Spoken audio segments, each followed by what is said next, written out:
Great to have you with us. We have the one of those amazing saints today that the story is in some ways all too common, but in Maria, uh, extremely encouraging. She's one of the youngest saints to be canonized, and I'm taking this from Wikipedia, so if you want to read it, you're welcome to. Her father dies when she's 9. The family had to share the house with another family, the Serenellises, and Maria took over. So their farming family, she took over the household duties while her mother, brothers, and sisters worked in the field.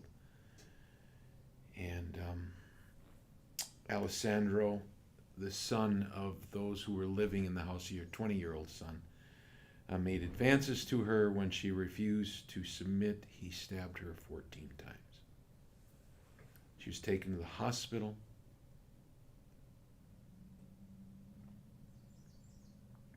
And she died there, forgiving him as she died. He was arrested, convicted, and jailed. Alessandro. They were pushing for the death penalty for him, Alessandro, but at least one report says that Maria's mother, Assunta, asked that for leniency. He said that he had tried to made the sexual advances many times, and then he finally decided to kill her. Monsignor Giovanni visited him in jail. He was unrepentant for years. He wrote a thank you note to the bishop asking for his prayers and telling him about a dream in which Maria gave him lilies, which burned immediately in his hands. And do we have the picture? And so in this beautiful picture, this is from the shrine in Our Lady of Guadalupe in La Crosse. And it's one of the touching ones. Of course, it's the Blessed Mother with Maria in front of her. Alessandro is the fellow down below. He is the one who killed her. Of course, he's in the dark, but then the light of the lilies comes down to him. It is said that she gives him 14 lilies, one for each number of times that he stabbed her. His story, after his release, Alessandro visited Assunta, which was Maria's mother, still living. He spent 27 years. I think he did 27 years for the crime. If I got that right, I think so. She forgave him. They attended Mass together the next day and received Holy Communion side by side. He reportedly prayed to Maria every day and referred to her as my little saint. He became a lay brother of the orders of Friar Minor Capuchin, living in a monastery and working as a receptionist and gardener until he died in 1970 at the age of 87. Maria, for her part, was beatified on April 27, 1947. At that, it were both Assunta and Pope Pius XII. On the evening of the ceremony in St. Peter's, the Pope walked over and greeted Assunta. She later reported, "When I saw the Pope come, I prayed, 'Please help me,' and I felt faint. He put his hand on my head and said, 'Blessed Mother, happy Mother, Mother of a Blessed.'"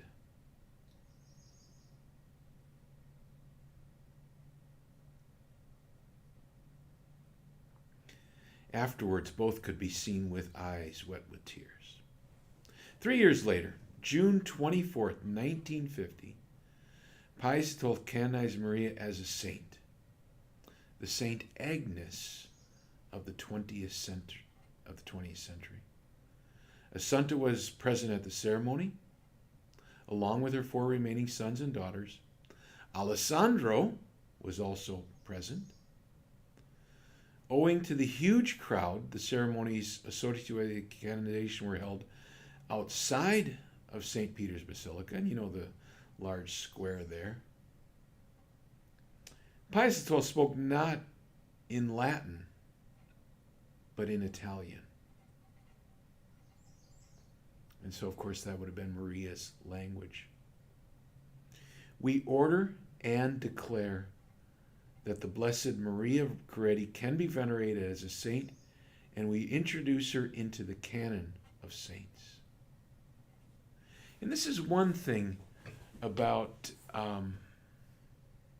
when you're declared a saint in the church, you can be publicly venerated. The saint can be publicly venerated, shown off, or asked to pray for us. Is one of the ways that saints are venerated. You know, Saint Maria Goretti, pray for us. It's a form of veneration.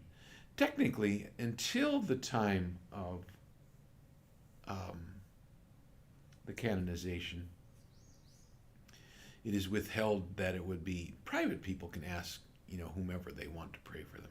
We can ask our mothers and fathers to pray for them. But we would not proclaim this publicly in church. And so the private asking people to pray for us can be done for anyone, right? Anyone who's dead, or anyone who's alive, actually, we can ask them to pray for us. But when they're venerated as saint, when they're called a saint, declared a saint, then we can venerate them publicly.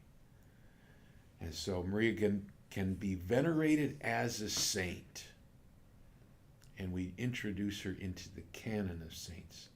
Some 500,000 people. This is huge, even for St. Peter's standards.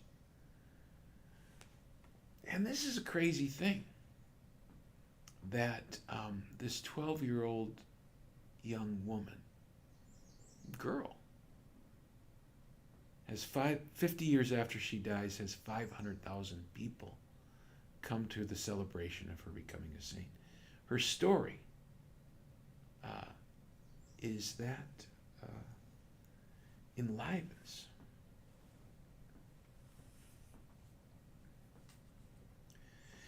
And Pius asked them, young people, pleasure of the eyes of Jesus, are you determined to resist any attack on your chastity with the help of the grace of God?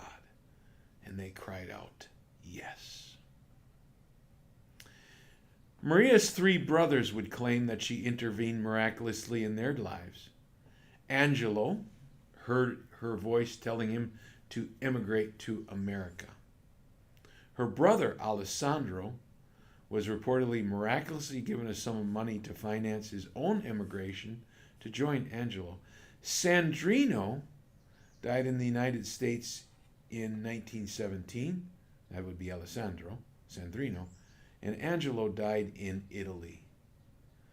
Mariano said he heard her voice. She dies in 1902. Mariano said he heard her voice telling him to stay in his trench when the rest of his unit charged the Germans in World War I. He, the only survivor, lived until 1975 and had a large family. Maria's remains are kept in a place south of Rome.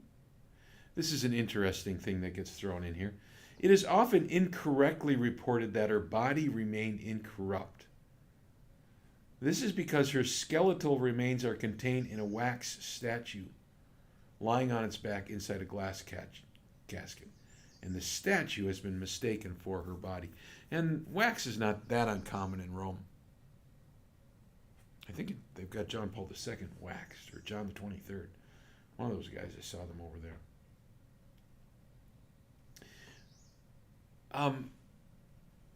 We've talked a little bit about this as one of those interesting things. The Roman calendar was revised in 1969.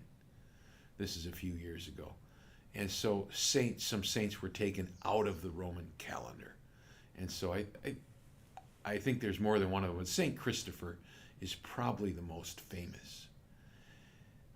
It was one of those that information from his early life, early sources of information on Christopher, were simply not available. And so the church says we don't exactly know about the early source of his life, and so he was taken out of the calendar. It didn't say he wasn't a saint, but it says we don't really know. So we don't have any of that early evidence. So lots of people were taken out of the calendar. Of course, it hadn't been changed in a long time, and lots of people put in. And Maria Goretti was one of them.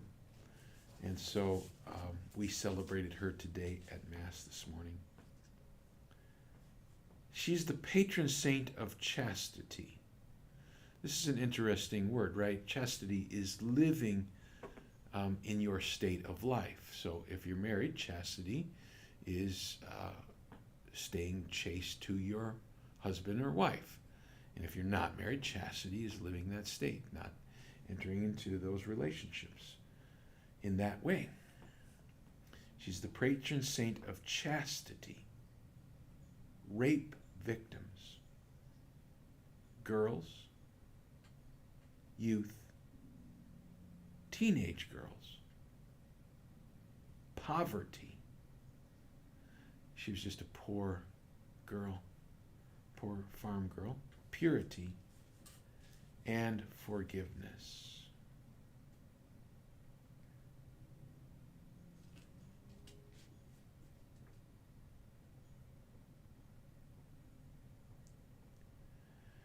So that picture that comes from, I wanted to read the Pope's quote for Pope Pius XII. This is his quote on the canonization. The concourse of the faithful come here for the occasion exceeds anything that has ever been witnessed in any other canonization. So the 500,000 people in 1950 is the largest that had ever been witnessed at that point. I don't know, I think probably Mother Teresa would rival that today. I'm not sure about what the absolute biggest would be, but you have been lured here. I don't know if that's the Italian. You have been brought here. We might also say by the entrancing beauty and intoxicating fragrance of this lily mantled with crimson, with the blood, with martyr, whom we only a moment ago had the intense pleasure of inscribing in the roll of the saints, the sweet little martyr of purity, Maria Goretti. But why, my beloved children, have you come here in such countless numbers to assist at her glorification? Why does this story move you even to tears? Why has Maria Goretti so quickly conquered your hearts and taken the first place in your affections? The reason is because there is still in this world, apparently sunk and immersed in the worship of pleasure. This is 1950. Not only a meager little band of chosen souls who thirst for heaven and its pure air, but a crowd, nay, an immense multitude, on whom the supernatural fragrance of Christian purity exercise an irresistible and reassuring fascination. During the past 50 years, since her death to her canonization, coupled with often was a weak reaction on the part of decent people, there's been a conspiracy of evil practices propagating themselves in books and illustrations and theaters and radios and styles and clubs, trying to work their way into the heart of family and society and doing worse damage among the youth. And so Pope Pius was cautioning especially the youth about purity of heart and eyes and mind.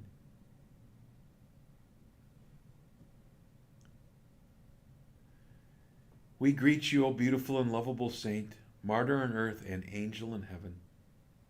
Look down from your glory on this people, which loves you, which venerates, glorifies, and exalts you.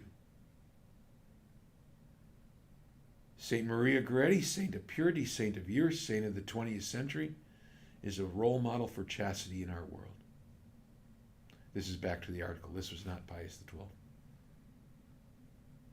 And so, her life can be a triumph of good over evil. That is completely up to us. All right. Saint Maria Goretti, pray for us. Thank you for joining us today for morning meditation. The story of Maria is beautiful. We thank God for her. We ask that blessing on our hearts, that we may be holy, that we may be pure, that we may desire God above all things. Ask your blessing on your day. Peace. Have a great day.